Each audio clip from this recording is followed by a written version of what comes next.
Oi, gente, tudo bem com vocês? Tô eu aqui de volta e hoje a gente vai falar sobre uma coisa muito legal. Hoje nós vamos falar sobre as Crônicas de Nárnia. Sim, esses livros aqui que tem o meu amor, o meu coração.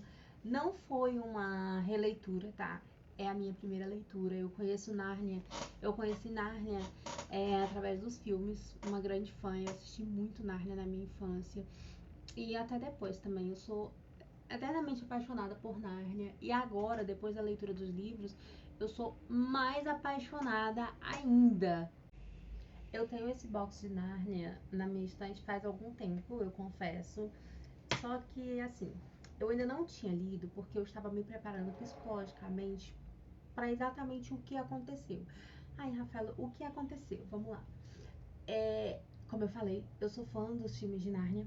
Eu assisti a todos os filmes de Nárnia diversas vezes. Eu conheci Nárnia através dos filmes, então eu tenho um amor, um negócio afetivo ali por Nárnia pelos filmes. Só que nós, leitores, nós sabemos que as adaptações nem sempre dizem, né, convém o que os livros passam. Sempre tem alguma coisa que eles colocam que não existe nos livros, ou eles tiram algo, né, que na nossa cabeça faz muito sentido, que é importante, que deveria estar lá. Aconteceu em Nárnia? Aconteceu. Muito pouco, sim. Eu arrisco dizer que Nárnia tem ali 97% dos acontecimentos realmente ali da forma real, né, de fidelidade aos livros. Porém, todavia, no entanto, o resto que não tem sempre deixa a gente assim um pouquinho abalado, né? Mas, de forma alguma, tirou o meu amor pelos filmes. Eu continuo amando os filmes, só que agora eu amo mais os livros. Com certeza.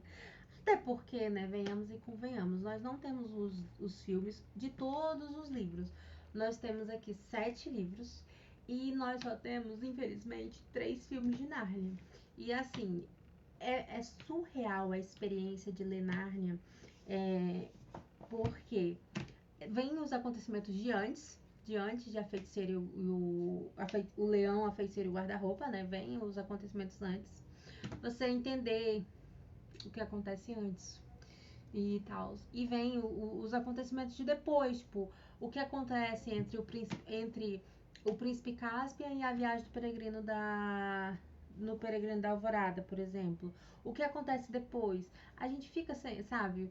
Por mais que os livros, beleza, eles fecham uma história, um capítulo, uma parte ali.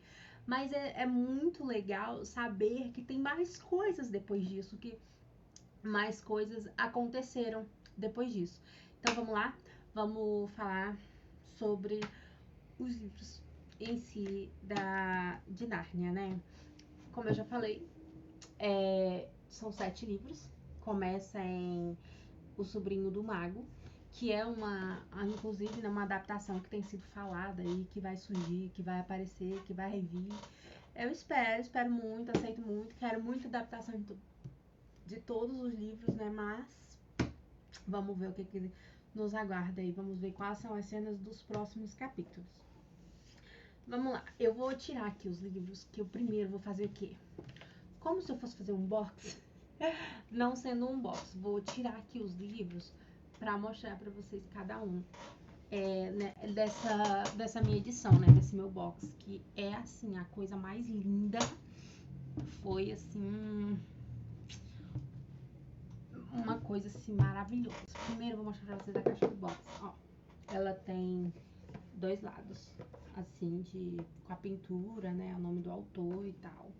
Aí aqui atrás, as Crônicas de Nárnia. É um box, tá? Bem resistente, bem firme.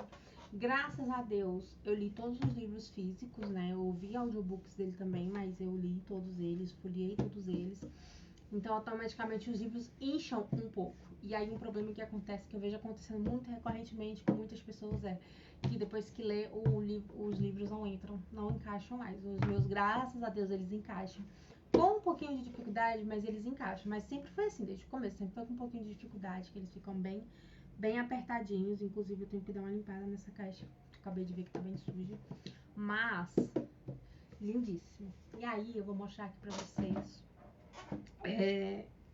as capinhas, tá? Todos eles têm, ó, pintura trilateral, né? Todos eles vêm com recorte colorido. E aí, as capas. O Sobrinho do Mago. Deixa eu fazer assim, pra ficar mais fácil. O Leão, a Feiticeira e o Guarda-Roupa. Eu acho muito legal, porque a capa tem a referência aos momentos, né? Todos os momentos que acontecem. E aí, essa cena aqui é muito legal, ao mesmo tempo que eu acho ela assim, bem melancólica. E aí nós temos O Cavalo e Seu Menino,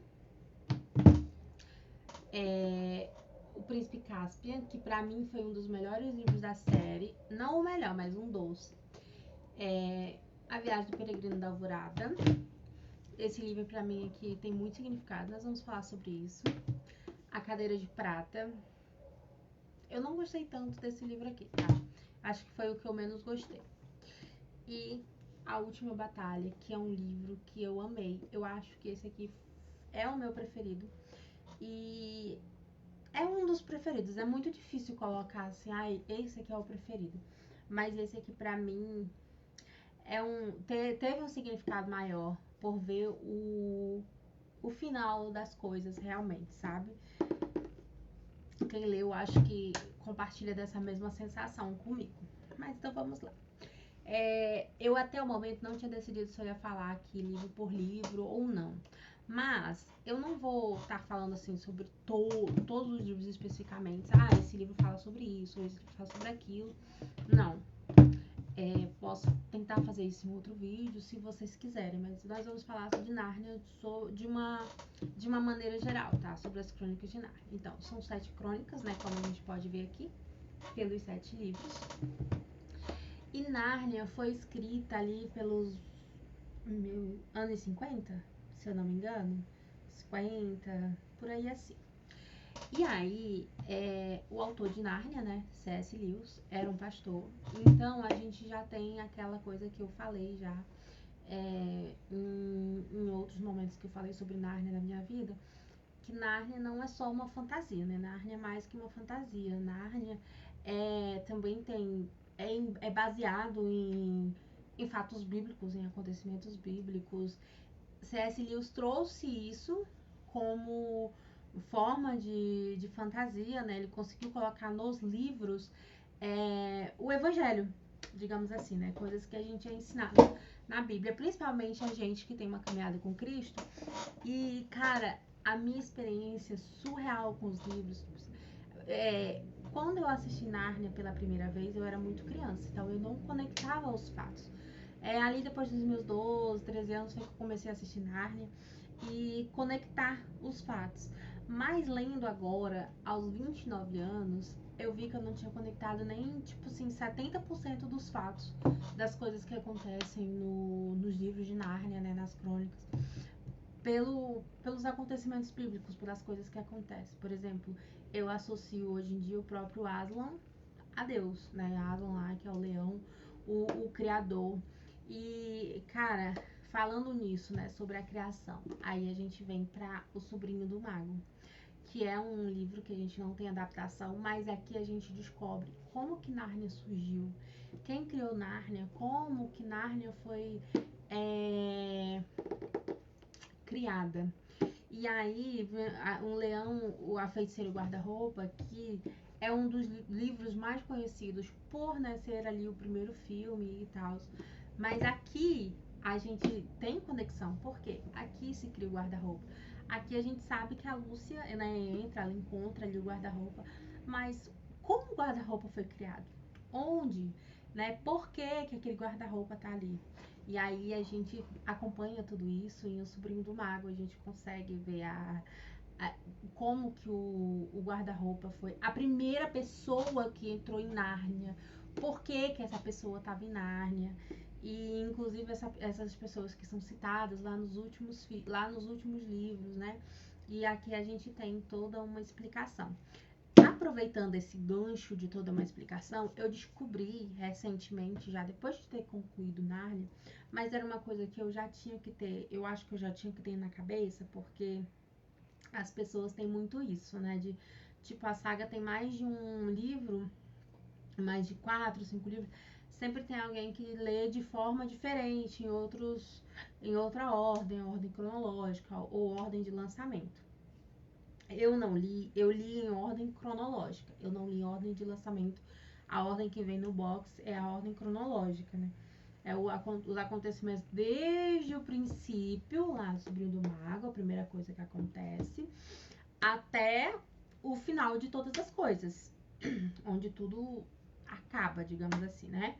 E aí, eu vi que há uma outra forma de ler, que inclusive foi uma das formas que o autor mais recomendou, né? Quando em vida, nosso saudoso C.S. Lewis fez e colocou em vida. Eu não vou lembrar agora no momento direitinho a ordem cronológica. Deixa eu dar uma olhada aqui, que eu acho que eu tenho aqui. Deixa eu ver só um momentinho. Tá, seria então na ordem de publicações que eles fez. Porque esta ordem, por exemplo, quando eu cheguei, né, pelo que eu tava falando, quando eu cheguei em O Leão, a Feiticeira e o Guarda-Roupa, eu já sabia exatamente por que o guarda-roupa tava ali. E quando você lê na ordem de lançamento, do jeito que o autor fez, do jeito que ele lançou, na ordem que veio, você vai descobrindo as coisas aos poucos. Depois que você leu, por exemplo, você vai ler primeiro O Leão, a Feiticeira e o Guarda-Roupa, depois O Príncipe Cáspia, ou seja, os dois livros que eu já li, né, que já teriam sido lidos, se fosse pela ordem do box. E aí vem A Viagem do Peregrino da Alvorada, aí viria O Cavalo e Seu Menino, aí vem cadê A Viagem do Peregrino da Alvorada? A Cadeira de Prata, O Sobrinho do Mago, e aí viria A Última Batalha. Então, tipo assim, depois da Cadeira de Prata é que a gente veria ali como que o guarda-roupa foi criado, por quê. Então, assim, a gente descobriria as coisas bem aos pouquinhos, sabe? Bem misteriosamente. Eu acho essa uma sensação muito boa, mas eu fui muito feliz, não tenho o que reclamar da sequência em que eu li. Eu fui, sim, muito feliz, então, né, não tenho do que reclamar, não, tá? Esse aqui, assim, isso.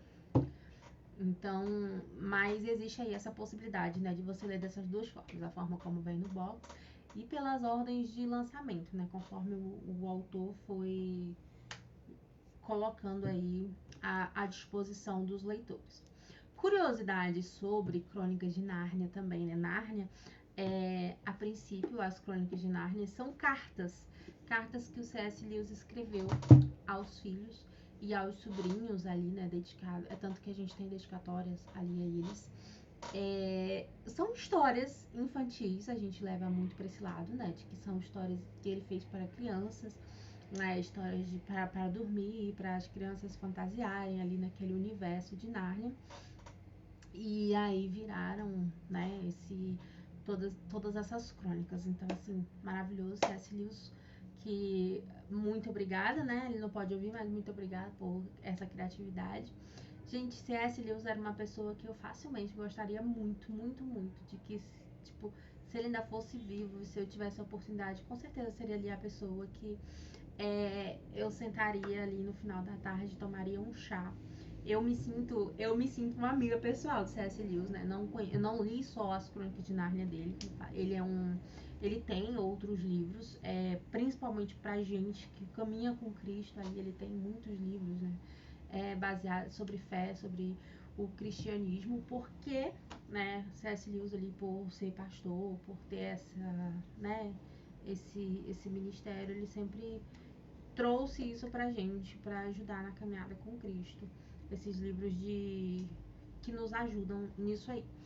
E aí, né, Crônicas de Nárnia não podia ser diferente, porque eu já falei aqui pra vocês. Em cada crônica a gente sente algumas coisas acontecendo. Por exemplo, aqui, o princípio de Nárnia, as coisas, a gente vê como a criação ali, o momento em Gênesis, né, que vem a criação do mundo, Deus criando as coisas, Deus criando os animais e tal. Então, tem muito essa pegada. Então, a fantasia. Eu sinto muito também, com Crônicas de Nárnia, a gente tem esse negócio de fantasia, né? Eu sinto muito a vibe das fábulas. Eu era uma criança que eu gostava muito de fábulas. Que são as fábulas? Fábulas é toda história que animais falam, né? E aí, aqui a gente tem Nárnia, né? Os animais falantes. A gente também tem os não falantes, mas os que mais marcam são os falantes. E entrando nesse gancho de marcar, a gente também tem as Crônicas de Nárnia. Eu acho que todo mundo compartilha dessa mesma opinião, que a gente não tem nenhum personagem desnecessário. Todos os personagens são extremamente necessários. E aí você para e pensa, e você fica pensando, é, como que, né, não existe aquele personagem, aquele coadjuvante. Todos ali são fundamentais. Então, assim, são todos personagens marcantes, extremamente marcantes. E todos eles têm ali como que eu posso falar? Colocar aqui em boas palavras. Além de todos eles terem, né, o seu papel, mas é isso, eles são marcantes, eles são profundos, né? O que acontece com a história em geral. Não é só, como a gente falou, Nárnia foi escrito para crianças, né? É uma história infantil, a gente tem isso. Mas Nárnia, ela é para todos os públicos. Na realidade mesmo, ela é para todos os públicos. Ela alcança facilmente todos os públicos. Ela envolve qualquer pessoa com qualquer idade, em qualquer momento da vida. Então, ela não é uma fantasia rasa, como costumam ser historinhas de criança, essas coisas assim. Mas, embora ela tenha sido originalmente, né, para o público infantil, ela é muito profunda, traz muitas reflexões. A gente aborda muito, mais uma vez, falando sobre o lado do cristianismo, sobre fé, mas também aborda sobre autodescoberta, sobre coragem, nunca desistir. E tudo isso são coisas, traz reflexões de formas, tipo, numa simples história, um personagem que ele, mesmo com medo, ele tem que enfrentar os desafios dele ali e seguir em frente. Então, assim, lá em A Cadeira de Prata, que a gente tem entra ali uma nova personagem, né, a Gil. E embora ela tenha uma aparição muito rápida, porque ela aparece no último também, mas assim, dos 7, ela aparece em 2 dos livros, ela consegue ser um personagem marcante, ela consegue trazer a marca dela, porque aqui, por exemplo, ela tinha umas ordens diretas de Aslan para seguir. Em algum momento ela deixou de, né, é como se ela tivesse perdido a fé. A gente pode colocar dessa maneira, ela perdeu a fé, ela deixou de acreditar nos ensinamentos, né, no que Aslan colocou ali para ela, para guiar o caminho dela. E aí todas as situações que ela passava, ela tinha muito medo. Mas aí no fundo ela lembrava, não, eu tenho uma ordem de Alan, né? Eu tenho um ensinamento, eu vou tentar lembrar do que ele me ensinou e vou seguir em frente. Isso aqui não vai me parar. Então a gente tem muito aquela ideia de, nossa, se você no caminho, né? A gente vai ter dificuldades, algumas coisas, mas o importante é não desistir, é seguir em frente. Tá com medo? Vai com medo mesmo. E bola pra frente. Então, assim, Nárnia traz essas coisas, assim, muito. E é muito surreal pra mim ter essa sensação, sabe? Dessas coisas, ter esses sentimentos. Porque são coisas que a gente pode, são reflexões que a gente pode trazer pro nosso dia a dia, né? E aí a gente segue com o Leão, a Feiticeira e o Guarda-Roupa, que eu já falei que aqui o primeiro filme, né? Que a Lu se encontra o guarda-roupa, que os irmãos não acreditam nela e depois eles se arrependem.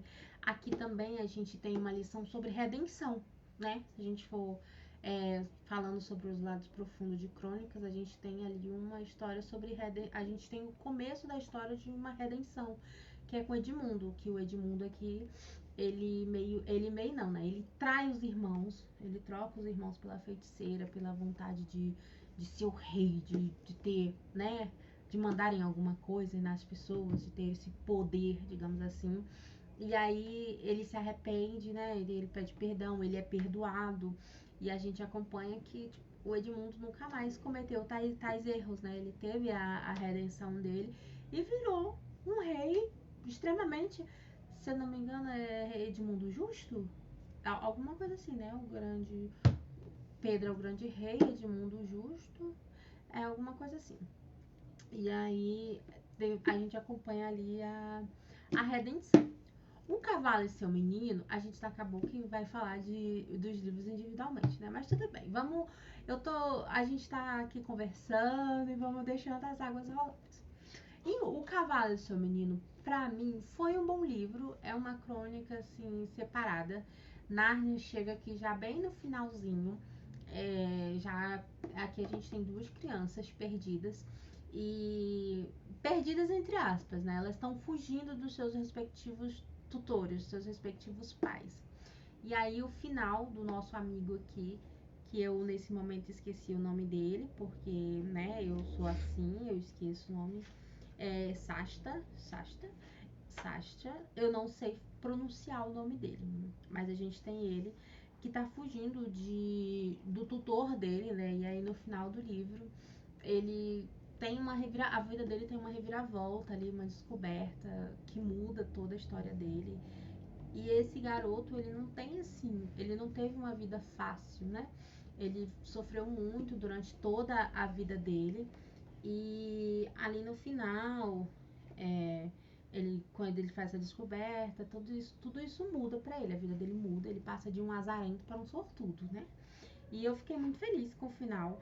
Mas assim, não é uma história que eu não é um dos meus livros favoritos. É um conto, a gente coloca assim um conto, né, por fora do que aconteceu. Ele ajuda ali o pessoal da Calormênia, porque a Calormênia é vizinha ali de Nárnia, né, e acaba que ajudando Nárnia também. É, então essa história é mais sobre isso mesmo, é um conto, digamos que eu diria que por fora de toda a história de Nárnia, mas foi bem legal de ler também, bem legal de acompanhar. Tem a menina também que tá fugindo do pai, porque ela é bem nova e o pai quer casar ela com uma pessoa, e ela não quer casar e tal, então ela fugiu. E ali os dois estão procurando pelas terras do norte, né? Estão procurando por Nárnia, acham ali a Calormênia e as coisas assim. E aí, depois disso, a gente vem com um dos meus favoritos, o Príncipe Caspian. Eu sou apaixonada pelo Caspian, gente. Sim, eu acho assim, essa história aqui maravilhosa, né? O Caspian ali, que aqui a gente acompanha o quê? Uma história de a galera querendo recuperar Nárnia, né? Recuperar a magia de Nárnia, porque Nárnia que tá no momento em que os espíritos das árvores, né, que são colocados nos livros, acho que é bem colocado também nos livros, as árvores não têm mais magia, os animais não falam mais, né? Na verdade, não há muitos narnianos. Os narnianos estão escondidos porque tem um tirano no poder, não é Carlomênio, não, ele é um Telmarino, né? Tem um Telmarino, os Telmarinos chegaram, tomaram poder em Nárnia, e infelizmente tem um aqui que, né, que é tio do Caspian, e assim, ele quer se apossar do poder. Na verdade, Caspian é quem tinha que assumir o trono, mas ele quer o trono pra ele. Mais uma vez aquela história de poder, né, de que o ego e tal, não, porque eu vou ser melhor nisso, eu quero poder sobre todas as terras, tudo.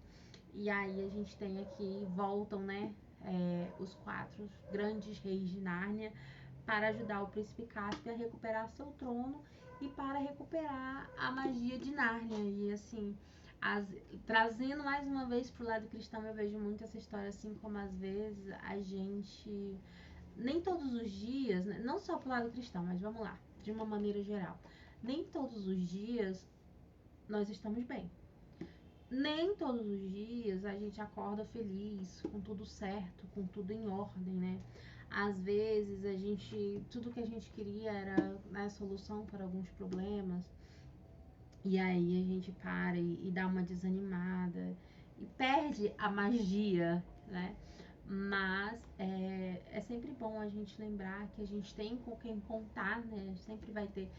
É sempre bom que tenhamos com quem contar, mas acima de tudo nós temos Deus no livro como Aslan, né? Para nos ajudar, a levantar e enfrentar as situações e recuperar a magia, né? Recuperar a vontade de viver, de fazer as coisas e de seguir em frente. Sempre dando, colocando assim, né, um passo de cada vez, mas sempre indo dia a dia, assim, sempre em frente. A Viagem do Peregrino da Alvorada, gente, meu livro, assim, um dos livros favoritos também. É uma crônica que, tipo, não, eles não estão lá, não tem uma.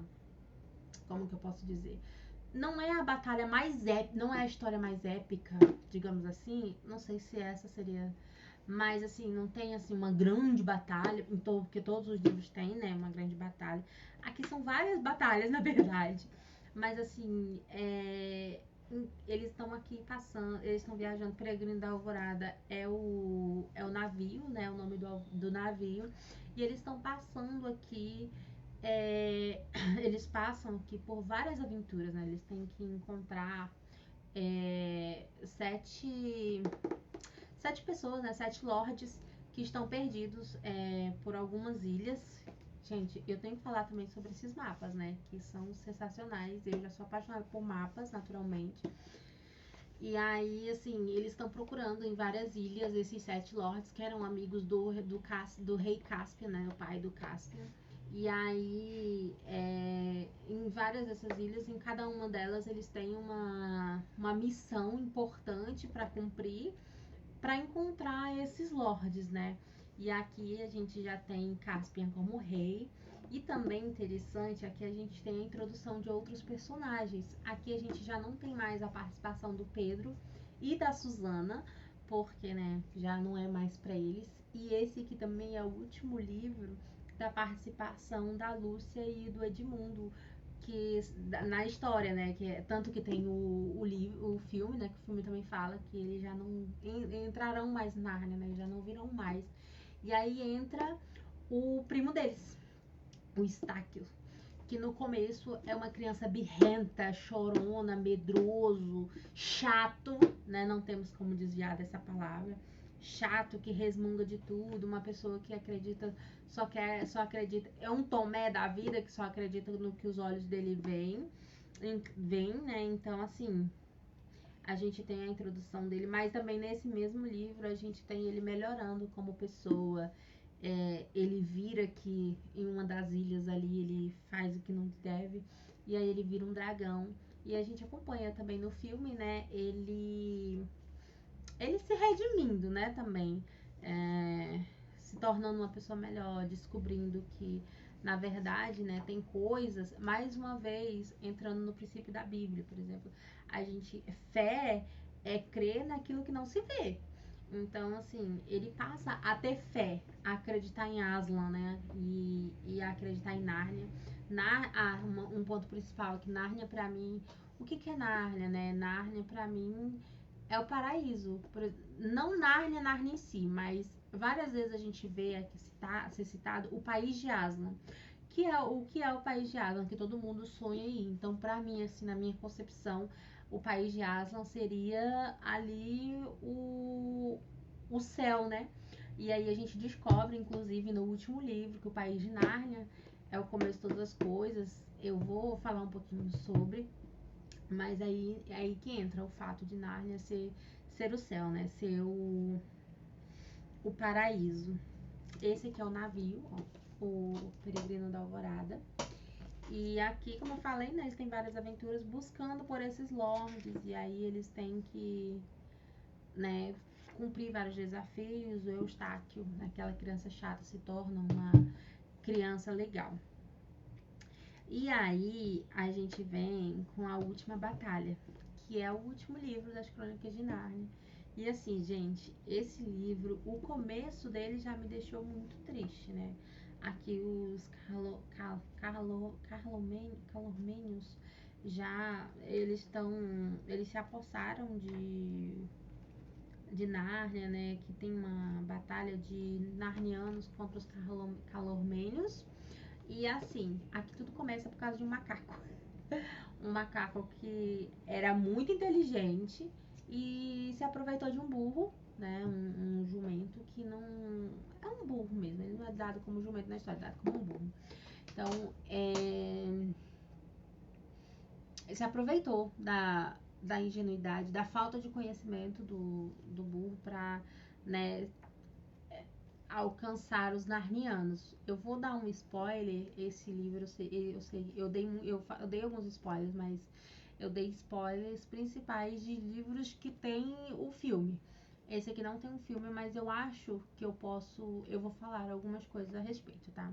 Aqui a gente tem, a história começa com dois amigos entre aspas, né? Porque o macaco não era amigo do burro. E aí o macaco se aproveitava muito do burro, ele fazia o burro fazer de tudo pra ele, e ele não fazia nada, ele só aproveitava a vida dele, enquanto o pobre do burro não tinha um minuto de paz. E aí, esse macaco muito inteligente, ele já vinha tramando há muito tempo, ele costurou uma capa de leão e jogou em cima do burro. E aí ele fez esse burro se passar por Aslan. E aí foi toda uma trama, desenvolve toda uma trama ao redor disso para ele controlar os narnianos, né? Ele usou o burro e obteve o controle total sobre o burro para ter o controle sobre os narnianos, para que o pessoal da Calormênia pudesse vir desmatar a floresta e ter poder sobre Nárnia, né? Eles estavam ali destruindo Nárnia, até que volta o Eustáquio. E aí, aqui já se passaram milhares de anos. Eu acho que foram 200, já faz 200 anos que o rei Cáspia morreu. Então, assim, né? Passou muito tempo. E aí, o Eustáquio volta, que não passou muito tempo pra ele, pra Gil. A Gil volta aqui também. E eles juntos, né, vão ajudar o príncipe, o rei do momento, que eu não vou lembrar o nome dele agora. Tyrion. Eu acho que é, rei Tyrion. E aí ele vai ajudar, né? Eles vão ajudar aqui o rei a recuperar Nárnia, a recuperar as coisas. E aí, depois que se recupera, que o Aslan aparece, a gente vê, a gente acompanha o final de todas as coisas. Aí no final o Aslan revela, né? Eles que aparece a Lúcia, aparece todos os personagens que apareceram, desde o primeiro lá de Sobrinho do Mago, a primeira pessoa que entrou lá, né? O tio Gregório, Jorge, não sei, uma coisa assim. E aí aparecem todos eles. E aí o Aslan revela para as crianças, né? Porque vocês lembram que as crianças estão sempre esperando o pai e a mãe, essas coisas assim. Aí revela, né? Que teve um acidente de trem lá e estão todos eles mortos. E aí também tem o final de Nárnia. Tipo, que Aslan põe fim em Nárnia. Mas ele diz para as crianças avançarem, continuarem. Avante para cima. E aí eles vão andando, andando. Nossa, mas já estive aqui, não sei o quê. E o que tá ficando. E atrás já tem uma escuridão total. Só que mais à frente eles descobrem. E volta que todos os personagens de Nárnia, todos, até os que morreram, tá todo mundo vivo aqui, bem no final. E aí tava fazendo tipo essa transferência. Que eu, mais uma vez, levando pro lado cristão, a gente vê como um arrebatamento, né? Que Cristo virá e virá buscar todo mundo e vai haver esse arrebatamento, que a gente vai avante para cima, né?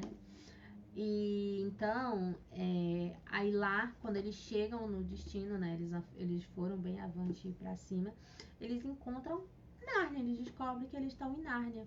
E aí eles descobrem que a Nárnia que eles conheceram antes era só tipo uma cópia da verdadeira Nárnia agora. Só que nessa Nárnia não existe nada de ruim. Eles vão viver felizes para sempre, né? Que é o que a gente tem em busca. Por isso que eu associei, aqui chega a explicação da associação com o céu, né? No céu não haverá tristeza, no céu não haverá dor, não haverá guerras, não haverá lutas. Então, por isso que eu fiz muito essa associação, e aqui vem a explicação. E aí lá dizem, né, que eles têm seus finais, que eles são felizes para sempre. Eu acho muito interessante, né? Eu acho, como eu falei para vocês, não é só uma historinha, né? Não é só uma fantasia. Ela traz reflexões e reflexões profundas. Eu digo assim, principalmente pra gente que caminha com Cristo, mas também para todo mundo que tem um pouquinho de conhecimento, né, da Bíblia, do que acontece, todo mundo que tem é, curiosidade sobre o além-mundo, essas coisas assim, eu acho que toca de alguma forma, né? As pessoas conseguem ter essa reflexão profunda sobre o assunto e sobre tais coisas. E aí, gente, é isso que eu sinto, sabe, sobre os livros. Tem um momento da história em que a Susana para de acreditar. Inclusive, gente, é uma coisa que. Uma das partes que me deixou triste, né? No último livro, por exemplo, a Susana é a única que não aparece, ela não volta. E aí o Pedro, alguém pergunta, né, onde está a sua irmã e tal. Acho que o Pedro que responde, né? Susana não é mais uma amiga de Nárnia. A Susana preferiu as coisas do mundo, tipo, lá eles colocam como se ela tivesse preferido ir fazer compras, os amores da vida, né? E não queria mais acreditar em Nárnia, né? A gente tem porque a gente passa no caminho, infelizmente, algumas pessoas, né? Elas realmente desistem, elas abrem mão. E mais uma vez, mais uma reflexão profunda sobre Nárnia, né? Que traz isso para traz como uma reflexão profunda pra gente, esse fator também de que tem gente que desiste e realmente não consegue mais voltar, né? Deixa de realmente acreditar. E aí nós temos essas reflexões profundas em Nárnia, né? Tipo, fé e espiritualidade, bem versus mal, crescimento pessoal, perdão, coragem e essas coisas que são, né, pilares pra gente também, pra gente viver em sociedade. Eu acho muito interessante que o autor conseguiu trazer isso nas histórias, que a gente consegue, são coisas que a gente consegue aplicar na vida, né? Já que a gente tem tão poucas obras que conseguem fazer isso, né? Porque Narnia, ela consegue ser, tipo, alguém pode ler e, tipo, só achar, nossa, é uma aventura mágica. E outras, como eu, podem ler e ter essa reflexão mais profunda, né? Que é o que eu trouxe aqui pra vocês. Mas a gente tem isso, né? Essa possibilidade de apenas ler e achar uma obra mágica, magnífica. E a gente tem tão poucas obras que trazem isso com tanta naturalidade. Então, sim, vale a pena ler, né, todos os livros. Narnia é um clássico que merece ser conhecido, com certeza. É revisto várias vezes. Eu certamente vou ler Narnia várias vezes na minha vida. Inclusive, eu não sei se eu vou achar aqui agora, mas também é uma coisa tão pessoal minha que eu acho que não quero. Mas eu fiz algumas anotações a lápis mesmo, mas eu fiz algumas anotações nos livros, eu acho que nesse aqui não. Mas eu fiz diversas anotações para os meus futuros filhos, né? Eu ainda não sou mãe, mas se Deus me der a graça de ser, eu lia Nárnia e eu pensava, nossa, quando eu tiver um filho, eu vou contar essa história para eles. Então eu fiz anotações, eu digo, quando eles aprenderem a ler, eu quero que eles leiam Nárnia, então na esperança de que eles pegarão esses mesmos livros para ler, eu deixei recadinho para eles, assim, né? Eu deixei recado para os meus filhos nos livros de coisas, de reflexões, de coisas que eu senti lendo, né? De coisas que refletem na nossa vida com Cristo, porque meus filhos também serão ensinados no caminho de Cristo. Então, assim, eu trouxe esses recadinhos para eles em Nárnia, para compartilhar um pouco com eles desse momento. Então, tenho isso. Então, e certamente eu mesma relerei Nárnia centenas e centenas de milhares de vezes, porque eu sou apaixonada por esse universo, apaixonada por isso aqui. Como eu falei, um desejo que eu gostaria muito de poder realizar, mas um dia lá no céu eu reencontrarei.